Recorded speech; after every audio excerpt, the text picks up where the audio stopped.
Hello and welcome to rholanram Studios, where I share my life experiences, knowledge, thoughts, and passions.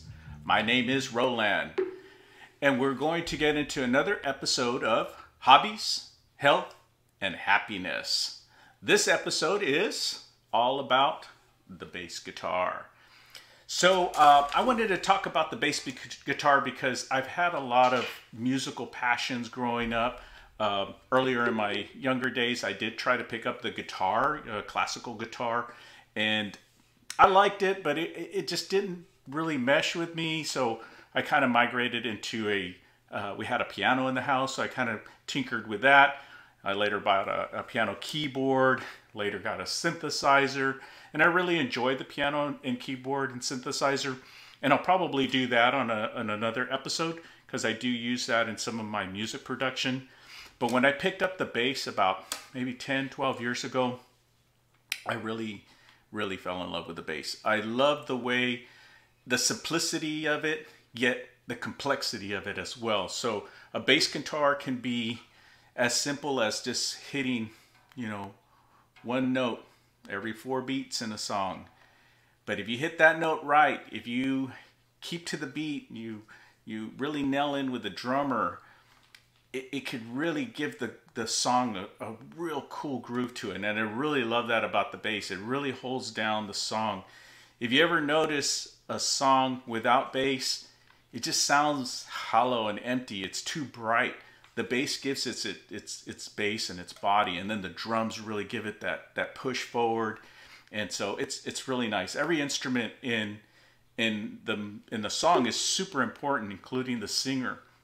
But the bass guitar really holds down the low ends and can give it a lot of life and drama to the song. So I'm not going to really go over the specifics of the bass guitar, the parts and stuff like that. You can definitely find that on other channels in YouTube. There's a lot of great people. I learned so much from YouTube channels like BuzzFeed and Scott's Bass Lessons. Those guys, they have incredible content. So if you ever wanted to learn the bass guitar, definitely check those guys out. And then just YouTube bass guitar lessons, YouTube bass covers, YouTube anything bass guitar. You're going to find endless content about the bass guitar. But I did want to tell you a little bit about the guitars that I have. So this is a Fender P Bass, and as you could tell, it has what it looks like 2 pickups, but it actually works as a single pickup. This is probably one of Fender's original designs. This isn't your bass, obviously, but this is kind of what started the electric bass, going from a stand-up bass to a more guitar style. And so this design has been around since probably late 50s, early 60s, something like that. And so Fender was one of the pioneers of converting a stand-up bass to this type of bass that we see very common now. Now there's just like so many different types of basses out there. It's overwhelming almost.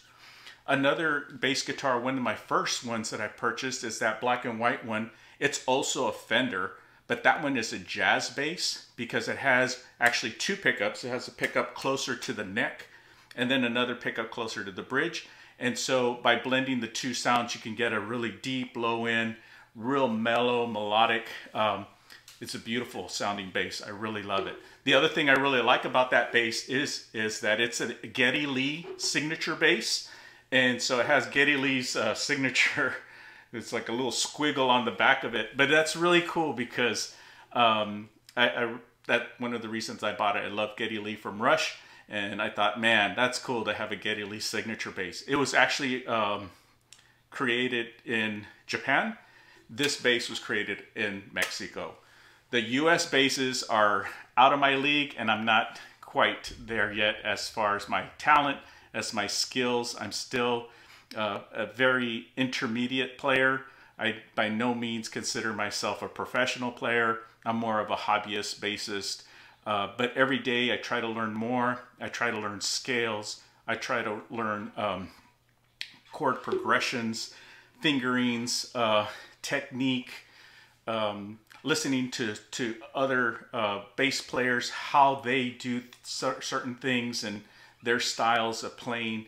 And so every day I try to pick up the bass at least 15 minutes, if not more, and just, you know, toy around with it, even if it's just coming up with my own creations and doodlings and stuff.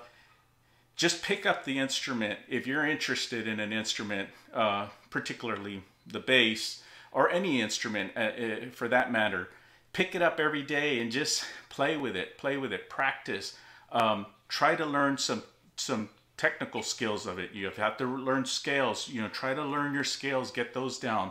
But go beyond that. You know, a lot of times people just learn their scales in one position. Try to learn the scales across the entire fretboard, and then incorporate those in a way where it sounds more musical, so that you can actually, when you're creating stuff on your own, you can play and take it up and down and use different variations of going from a low note to a higher note to, you know, the transitions and things like that.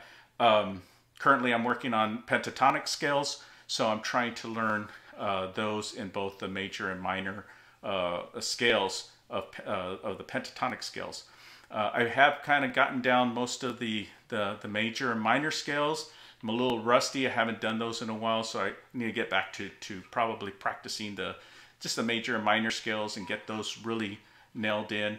And then trying to learn like kind of a common chord progression. So you know, going from one chord to another, say like the C to a G to an A to a D, something like that, you know, and trying to learn that more. Like I said, I don't claim to be a super knowledgeable player.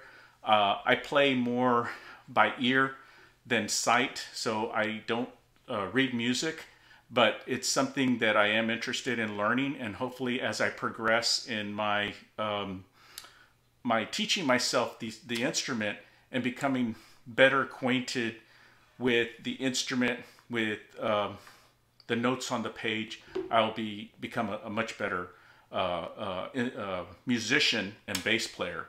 The other bass that I have is the multicolored one. I don't think you can tell from the video, but they're all little flags on there. So I call it my world bass. It's actually an Ibanez PJ bass. So it has the precision style pickups along with the jazz pickup on the bridge. So it has a combination of both precision like this one and jazz like the Getty Lee. And so that one's interesting in that it's an active bass as opposed to the two Fenders being passive basses. And what that means is that it does have some EQ and active switches to the bass that I can give it a little bit more boost, a little bit more sound. But it's tricky because if I do it too much, then it sounds too bright, and then it can clip in my recording when I record through GarageBand and other recording like Reaper and other DAWs that I use for recording digital audio workshops. So I tend to go with the passive basses because they're a little bit easier for me to work with and understand. But if I want to get in there hard and heavy, that Ibanez it's a monster. It's crazy. I actually bought it blue, and I put a bunch of little stickers of flags from all around the world on there. And then even the strap has a like a US flag on it, so it's a really cool looking bass. A lot of my friends like it, and they think it looks really cool. It's more of my glam bass than anything else. And I usually, most of my productions and stuff, I use the P Bass and the J Bass the most. But I just wanted to talk about how learning an instrument can be a way to have a hobby, to also relax your mind, to get it, you know, at the end of the day, you're just tired, you're exhausted from work, you're, you know, school, just, you had a bad day, get some headphones. Oh, one other thing that's really key to practicing bass or any instrument, if you can. I know sometimes like horns and stuff, you really can't. I mean, they make sound, right? So it sometimes it annoys people, like, oh, go practice outside, you know? So I always feel sorry for the kids that are in band and they're trying to learn their saxophone or their trumpet or their clarinet, because there's no way of doing that internal. But with the electric guitar and electric bass, this little item is just incredible. I love this thing. So normally, since this thing, I'm strumming it, can't hear anything, right? Because it's not plugged into an amplifier. You need another device, a speaker, to plug your bass into so that you can hear the sound. But then everybody hears the sound, right? I may get up at 5 o'clock in the morning and want to just tinker around with my bass, which I've done before, and I've gotten in trouble because it's loud, right? It makes noise and people are asleep. But with this device, it has this little input jack. It has an on-off switch here. I could put my headphones here on this side, plug it into my bass, and this becomes my amplifier. This is my speaker. So now I put my headphones in there, and then I can just play to my heart's content and not bother anyone, because only I can hear what I'm playing. And so that's a great, I just wanted to mention that because that's a great way to, you could be on the couch, you know, it takes batteries. I think this one takes like 2 AA batteries. It's great. It's a great practice tool. It also has a setting for, well, your volume. You can increase or lower your volume. It has a little bit of a tone control, so you can get a little bit more of a trebly sound, a little bit more of a bassy low sound. And then it has this other cool feature where it gets some drum beats. So it can give you like a straight metronome, you know, just an exact 4/4 time, or you can change it up to, you know, a faster beat if you want it like 120 beats per second, per minute, I'm sorry. 80 beats per minute, you can adjust that. But it also has some different drum sounds, some really like rock and rolly kind of sounds, and then also like a jazz swing or a blues swing sound. So you can really practice different types of music, or just excuse me, or just when you're playing your scales, just so it's not so boring, like da da da da da da da da da da. You can actually put it to music, and then da da da da da da da da da, and then it kind of gets you more motivated to practice, because you're not just doing some kind of boring scales. You're hearing the metronome or the drum beats, and it kind of helps you like try to follow along with that beat, and it teaches you to increase or be more accurate with your timing, so that you're not hitting off beat. You're always trying to hit your notes on a beat, on a time. And I would suggest starting slow, like at a excuse me, at a lower beat, like 80 beats per minute. And then as you get more proficient with your scales, with, say, if you're learning a song, you know, the progressions of the chords, things like that, then you can increase the speed. Now, bass is different from, like, say, a guitar, where a guitar player will hold notes down and strum. A bass guitar also plays chords, or a bass guitarist, I should say, also plays chords, but they're more in a single note progression. So, you know, say a C, a C, G, and E, or something like that, and you strum that. With a bass player, he'll actually play each note in that chord. And so you'll hear the progression come across that way. Or he may play the root note and hold on to that root note, or he may play the root note and then the 5th note in that chord, or, you know, it's just endless. It goes on and on and on and on. So that's what another thing I really like about the bass guitar is that it really locks in with the guitarist, but it's really a rhythm section instrument. So the bassist and the drummer have to really, really lock in. So those two guys should be really best friends. They should be really listening to each other. The bass really tries to to stay with the kick drum, to stay with the snare hits.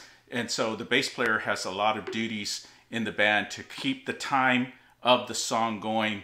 As the guitar, sometimes he'll just go off and start doing, you know, his own thing and really getting crazy with it. The bass player has, and the drummer, they have to just keep the song moving. Keep the song moving. Don't deviate unless the song has a speed up and a slow down in it, which, you know, a lot of songs do, the more complex and stuff like that. So there's really a lot to this instrument. So if you ever wanted to pick up the bass guitar, I highly, highly recommend it. If you've tried other instruments and, you know, just like, I'm not going to try any instruments, try the bass guitar. The bass guitar is like, I love it. It's really, really a great instrument. You can get one for children, say if you have a child that's interested in it, or even for yourself, a start-off bass for, say, under $150 with the amplifier. You're probably looking at about maybe $250. It's not a huge investment. Again, you can get this for about 30 bucks. So if you get this, some headphones, a bass, and a strap, you could probably get all of that for about $150 or less. And that's really just a good way to start off with. And then just start looking at some YouTube videos and learning some scales, learning some real easy songs. Look for Scott's Bass Lessons. Scott's Bass Lessons was a great tool for me that I picked up. I actually paid, I think at the time he had a sale going on. It was like $125 for this 8-course session about practice. What to focus on your practice, what areas to really look out for. I mean, it went across knowing your scales, just the technique of, you know, how to hold the instrument, the basic parts of the instrument, how to actually, you know, pluck and then quiet your instrument. So when you hit a string, if you want it to ring out, you don't touch it. But if you want it to stop and then play another note, you don't want this string and that string to be ringing out at the same time. So you have to learn how to mute the strings and stuff like that.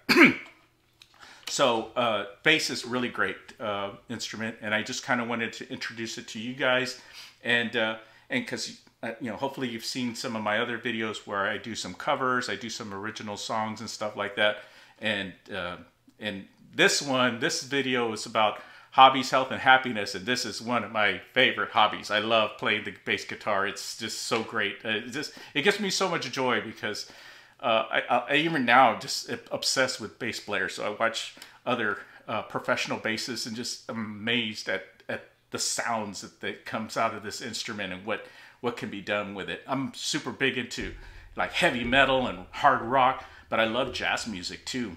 Jazz is, oh my God, it's just, for the bass, it's just beautiful. The bass in jazz is just, you know, Marcus Miller, Victor Wooten, Stanley Clarke. I mean, all those guys are just amazing, amazing basses.